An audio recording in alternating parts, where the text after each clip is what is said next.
Today, I want to talk about why I own physical media and I want to hear what you think. So let's get the conversation started. Welcome back, sir. All systems for gaming will be prepared in a few minutes. For now, feel free to grab a cup of coffee and have a good day. Hey everyone, Mike here. Welcome back to the Marvel Man Cave. And today, it's another kind of conversation video. It's been another subject that's been kind of on my mind over the last few weeks, but it's why do I buy physical media? And I know it's a video that a lot of the channels have gone over from time to time, but I thought I would kind of jump in with my opinion and get everybody's thoughts on, do you buy physical media or not? But I want to kind of talk about some of the reasons that I do it and get some of your thoughts and feedback. So for me, I think the biggest thing for me is being able to watch what I want when I want.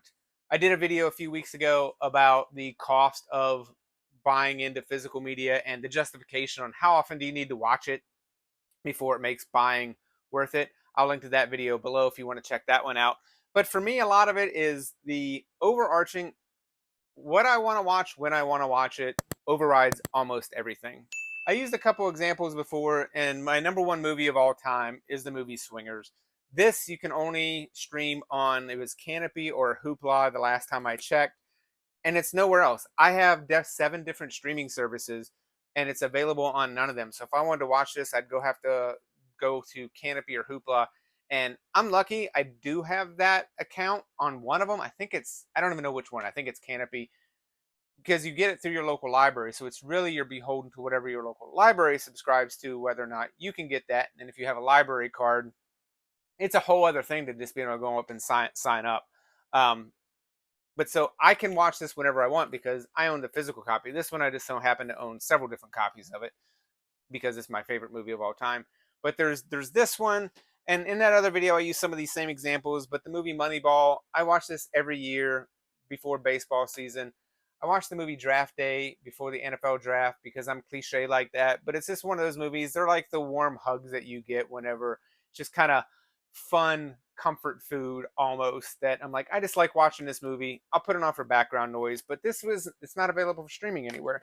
The same thing with the movie Moon. It's not available for streaming. I enjoy watching this movie. Recently, Doctor Who got pulled from all streaming services outside of the UK. I think in the UK they said it's still available on the BBC player, but here in America, the old versions of Doctor Who are no longer available. You can watch the ones that Disney Plus released most recently, but if you want to watch Chris Eggleston or David Tennant versions or Matt Smith, the only way you could watch those is if you own a copy. And I'm lucky. I bought this during Christmas last year when it went on sale. I do want the Matt Smith versions, so those are the only ones that I don't own that I would really want. But I'm out of luck. If I feel like watching a Matt Smith Doctor Who episode, which there are several good ones, I'm out of luck. Can't see Amy Pond. I just have to wait until there's an agreement made for somewhere else that it's going to make that available. I'd say another good example is Westworld. I think pretty unceremoniously, HBO kicked this off their service, even though it was an HBO show. So you can't even watch Westworld on HBO. The only way to own this copy is either in the physical version, like I have it, or you can buy it on digital, but then that brings up its own set of problems.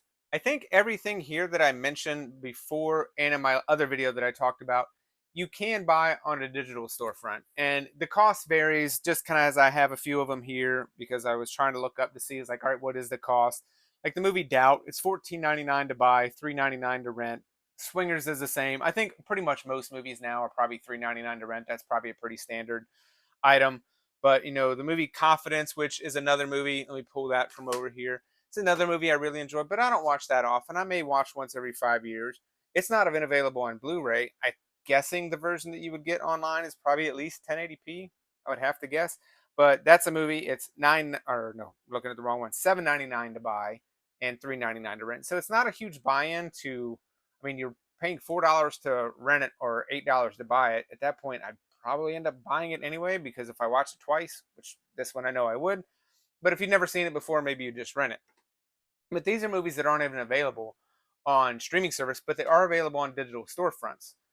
But that also brings up another thing that kind of makes me question things is that depending on what studio you're with is going to depend on where you can kind of get your movies. Even if you buy the digital version of a movie, like I buy most of my movies on iTunes, they participate with Movies Anywhere. So generally, anything I buy through iTunes is also available on Movies Anywhere, but there are exceptions. Paramount, Lionsgate, and MGM, they don't participate with Movies Anywhere. So any of the movies that I buy either on iTunes, or if I have a digital redemption code in a movie, which has happened more than a few times recently, I don't get to decide where I redeem those, especially with the redemption codes. Like when you type that in, it tells you go to Sony Redeem or Paramount Redeem or whatever the website that it tells you go to. You punch in your code, it just pops up that screen. And obviously, recently with like the Paramount stuff, which I can't remember which movies those all include, but I have a list of here of a few that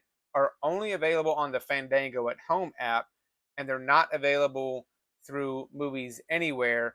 And I also don't have them in my iTunes account because I use the digital code, and it only gave me the option to do Fandango at Home. And I guess for whatever reason, because it doesn't talk to Movies Anywhere, it also doesn't talk to iTunes. So my digital library is split up. And just a few examples here of movies that I actually own. I own the movie Working Man with Jason Statham, which I have right here. I can watch this whenever I want, because when you're in the mood for a Jason Statham movie, honestly, these might be plug and play because they're all kind of the same movie. But when I want to watch this movie, I have it. I have it here. The movie Kickboxer is only available on Fandango at Home, but I bought the physical copy here. And there's a couple other ones of just ones that I watched. And I have the movie Major League, which is another baseball classic movie that I like watching. It's only available on Fandango at Home. And the movie Highlander, again, another one, classic movie that I watch every couple years, only available on Fandango at Home, which isn't itself a problem, but it's kind of the same thing with like streaming services. Like things are available on one streaming service or another. I generally prefer to keep my collection in my iTunes collection. But because I bought Kickboxer on physical and I didn't buy it straight through iTunes, it's only available on Fandango at Home. So I have to have that app if I ever want to watch that movie digitally. And now when I'm home, I will pretty much just watch the movie in the disc. I'll walk over, rent the movie from my shelf, and watch it on the disc. But we travel probably once or twice a year. My wife and I, we might be in Australia as I'm showing this video now. We're getting ready to take a trip to Sydney where she's going to run the marathon.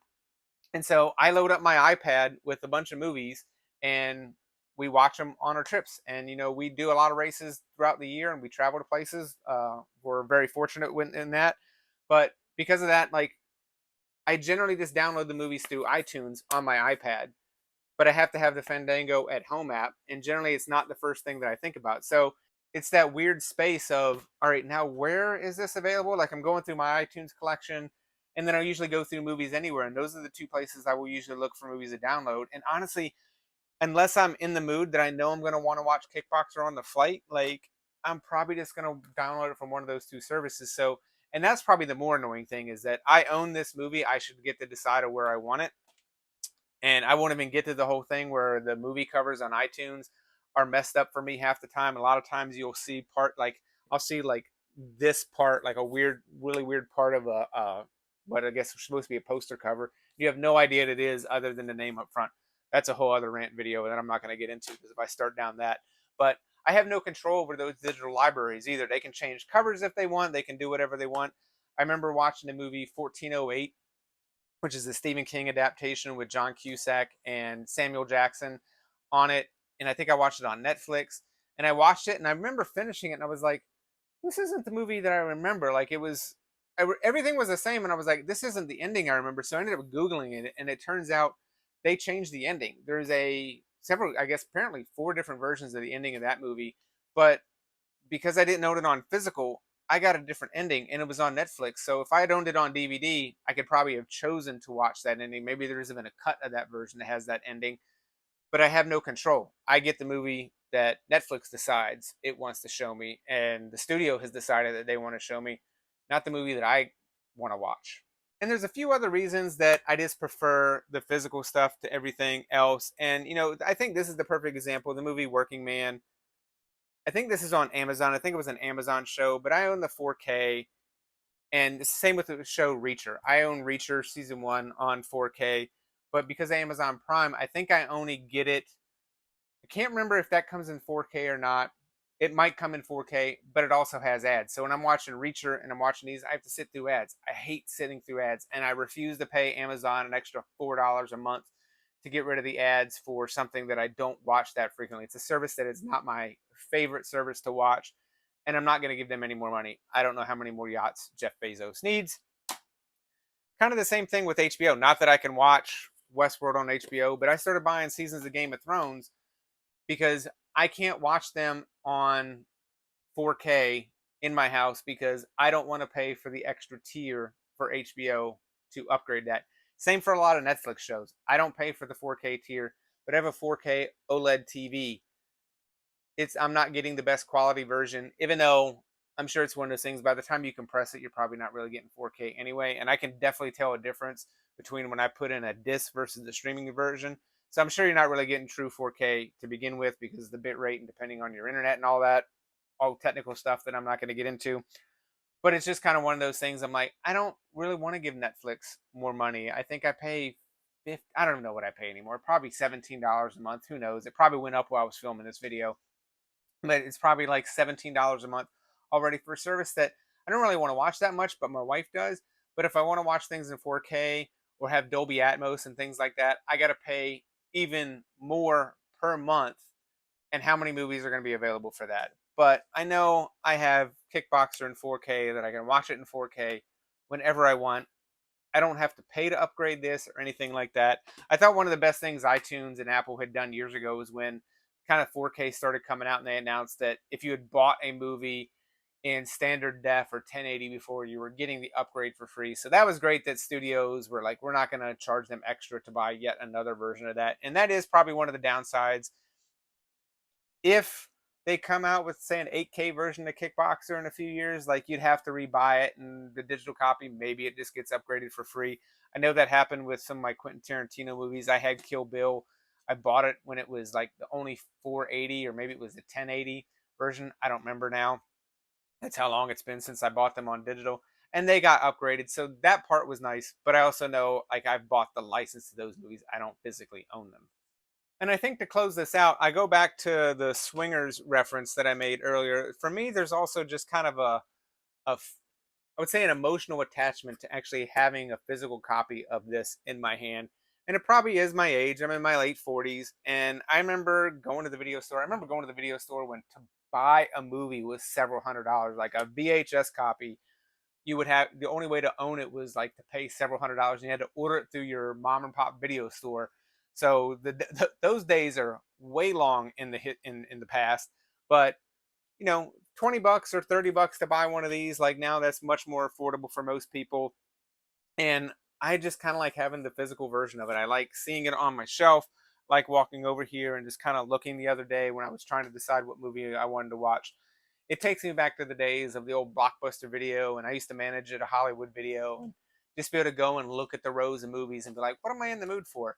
And I might reorganize this to put that in that kind of vein of, like, if I'm in the mood for Christopher Nolan movies, I'll put all my Christopher Nolan movies together and organize it like that. That way I know I'm in the mood for that. Or if I'm in the mood to watch Jon Favreau movies, I'll put all his movies together. That way I can kind of get that vibe and be like, all right, which one of that subset do I want to watch? So there's definitely, I would say, that emotional aspect to owning a physical version of the movie for me that just I don't get the same with streaming. Honestly, I find the whole streaming thing probably a little bit more frustrating than anything. I was actually talking to someone at work not that long ago, and they said a lot of times they'll spend half an hour scrolling through a list of movies on Netflix, and then they just turn the TV off. It's like they don't know what they want to watch, and Netflix didn't serve them anything that they really felt like watching. So then they just turned the TV off and they moved on with their life. And I definitely find myself doing that. I'll go on Netflix every now and then. I'm like, let me see what's available, and I'll go and stream on it and won't find anything, or they'll show me the same movie in 5 different lists. And I'm like, I don't want to watch that movie. Please, for the love of God, stop showing me Venom, Let There Be Carnage in 7 different category types. I don't want to watch that movie. I'm never going to want to watch that movie again. So please stop showing it to me. I really wish there was a way to make that option. Kind of like on YouTube, like, don't show me this, don't recommend this. But so that's kind of my feelings on why I buy physical media. And a lot of it has to do, I would say the overarching thing is just being able to watch what I want to watch when I want to watch it, not have to rely on a streaming service. Not to mention, if the internet goes out, I can still turn on my 4K player, which is my Xbox, plug this in and watch it as long as the power's here. But if the internet's gone, I can still watch a movie. It's always something to do. It's just that kind of comfort of knowing that, I'm going to be able to watch this. No one's coming into my house to take my movies off my shelf. They're not changing the endings of the versions that I have on the shelf or anything like that. It's the comfort of being able, like, I am, to use a Seinfeld reference, I am the master of my domain when it comes to my movie collection. No one else can do. Maybe my wife's the master of this domain. I don't know. That's probably another topic and probably a joke for you married couples out there. But that's all I got for today. I'd really be curious on what you guys think. Why do you collect physical media? If you do, if you don't collect physical media, drop in the comments below like why you don't. I really think this would be a good conversation to have on the pros and cons of owning physical media. But that's all I got for everyone today. I hope you're having a wonderful day, and don't forget, collect what you love.